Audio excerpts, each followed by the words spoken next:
Halo, ya screen share barang bojoku. Screen share pokoknya. Pas skincarean barang bojoku lengene ya mulus. Bohong, jare iki bohong ya jenengan. Raine ya putih. Wong agek kukune wae ya disalonke ngethok kuku ning salon lho ya iki lho. Ora to, Mas. Bojo dalang. Heeh. Aku ya percaya wong garwane jenengan ya cerita ngono nek bar tanggapan ngono langsung Pak kae lho aku pengen gelang ngono. Mangkat. Mula nek kowe kepengin kepomo kudu ndek bojo dalang iki lho. Wes ndek bojo dalang. Heeh, seminggu pindho besel.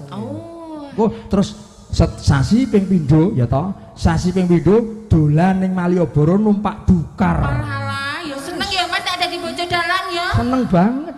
Nek kae mbiyen mbahku, Mbah Sindu garwane niku 5, Mas. Iya. 5 sing resmi. Laris, jenengan nek pengen laris, garwane nembe pinten? 1. Nah, kira-kira nek pengen tambah laris mengko imbui. Tapi aku niteni yan. Pripun? Dalang sing bojone punjul saka 1, uripe ora langgeng mara-mara kepundhut karo Gusti Allah. Contone Mbah Timbul, Mbah Jito Toyan. Ya ora, bojo punjul saka 1 mara-mara kepundhut. Oh iya Mas, ning ayo laris-laris to.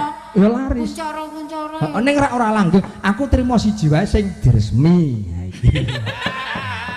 Ditanda kutip nggih, Bu. Lho maksud iki resmi bojoku. Resmi bojoku. Trimo 1 wae sing diresmi. Aku wis sumpah kok Yan. Demi Allah, demi Rasulullah. Iya. Ning ngarepe bojoku aku ora kelakon arep selingkuh. Iya ning ngarepe, ning ngarepe. Ning gurine jombo wong ning Facebook wae sok nganu. Kae ngirim apa Mas? Parine lemu-lemu. Ngirim inbox. Yo, tekan ndi gendere Mas, gendere. Parine. Peti ya Mas. Ora.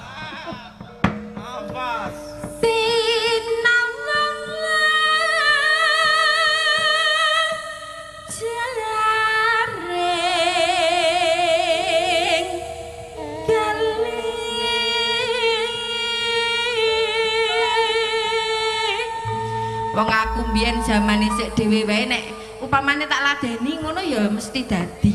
Wong kowe adikku kok ya piye kowe? Lah ya kan aku terus balesi Mas, aku adine Mas. Aku kan kakang sayang karo adi to, Dik. Upama ya Yan, upama Nduk. Upama. Pripun? Aku ngrangkul kowe, gede-gedene aku kok ngambung kowe, wong kowe le ngambung kamas tumuju nyang adik, ora apa-apa. Ora apa-apa. Ora apa.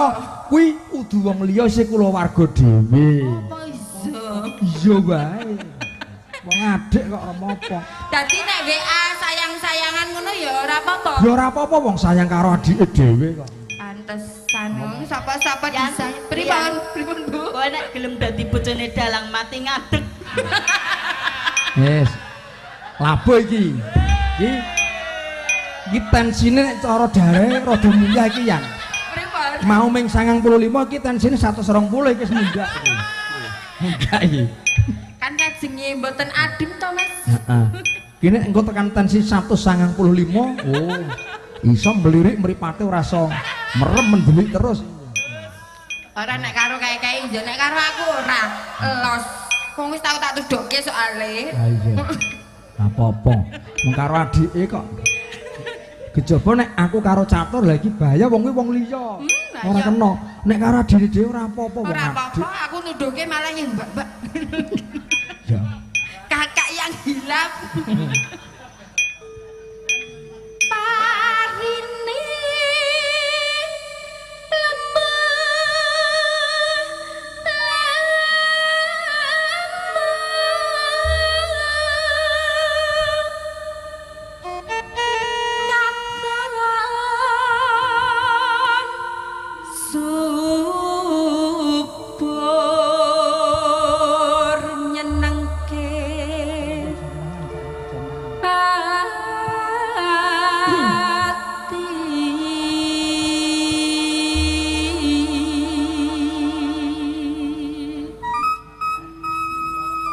kalis ing sambi kala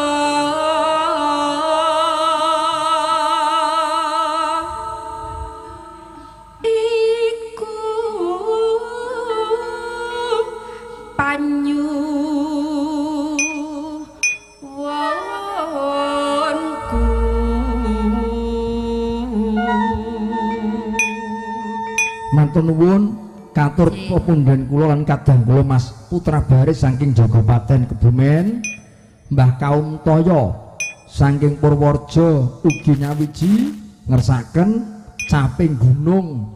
Matur nuwun kalian Pak Lurah Kali Jering, Nduk, panjenenganipun Bapak Suraya ugi nyawiji. Matur nuwun Pak Lurah Kali Jering sungkem kula mugi konjuk katur. Ugi wonten mriki. Nggih, wonten mriki. Katur Pak Ngadiman Manggarae Wilujeng Dalu sugeng mirsani. Ugi Pak Kasman Gludhugan Bawen Semarang, Mas Agus saking Jakarta. Manggare matur nuwun. Nggih, kalian Mas Heri saking Tangerang. Matur nuwun. Ugi katur Juragan Sapi saking Dudu Kulon. Duda Merana Mas Kemat. Duda Merana. Mawi promosi Duda ngono. Duda ning Merana iki mergo urung entuk jodoh. Nggih, kalian katur Pak Denario. Nggih, sugeng lenggah sugeng ngopi wonten dalemipun piyambak. Matur nuwun nggih Pak Watijo saking Kutha Winangun. Ya, lanjut. Sing Gusti kawula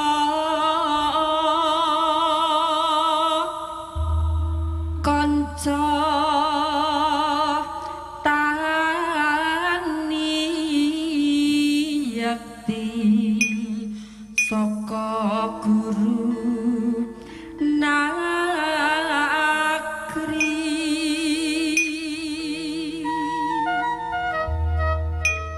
uga bentengi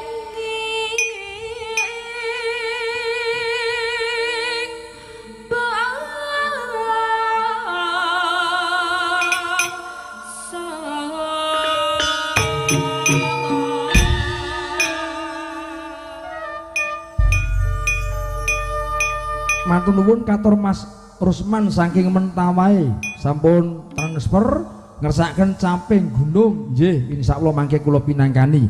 Ugi katur grup Kuda Kepang saking Banjurpasar nyuwun lagon lestari mugi wilujeng gangsari ngantos paripurna. Matur nuwun. Buka celuk nduk kanca tani dados.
Komputer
Bang Bukit Jaya.